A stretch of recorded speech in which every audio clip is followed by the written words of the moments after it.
When was the last time you made time or prioritized play?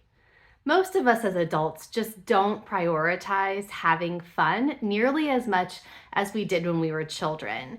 And although it's really important as kids for our development and our learning to play, it remains important throughout adulthood and helps us to build resilience.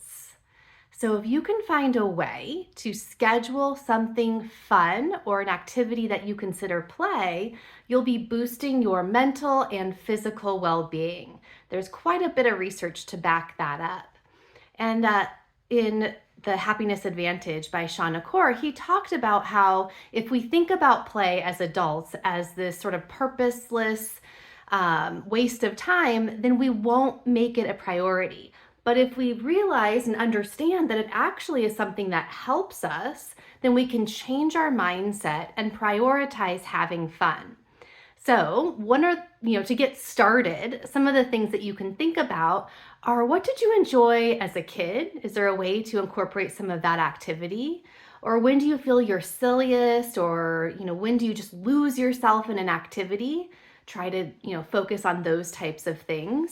Or when can you incorporate fun activities with family and friends?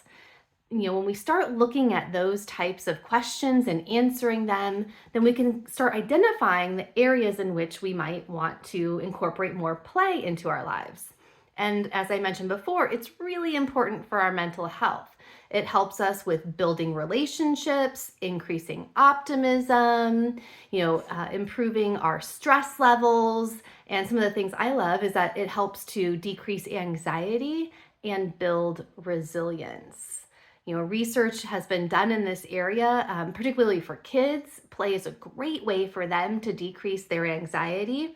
And one thing I love for adults is that when we find an activity where we lose ourselves, because play is considered a purposeless, just fun activity we do simply for pleasure. There's really no other reason to do it. When we find an activity like that and we lose ourselves, this is called a flow state. And what happens is it just quiets the mental chatter. When we're lost in an activity we enjoy, whether it's playing outside, maybe playing a game, a physical game, or it could be doing something more quiet like a puzzle or scrapbooking or whatever you consider play, because it's really in the eye of the beholder. It helps you to focus and be lost in that pleasurable activity, and it can really quiet that mental chatter that those of us who are struggling with stress and anxiety struggle with. So play is one really great way to do that.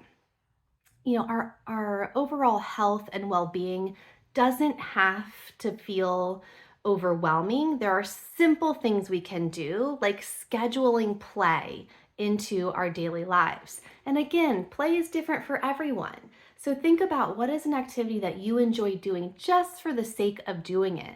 And see if this week you can schedule a few times where you make time for that. You prioritize it. Instead of focusing on the to-do list, you remember, no, there's some really good benefits if I can simply squeeze in some time to play.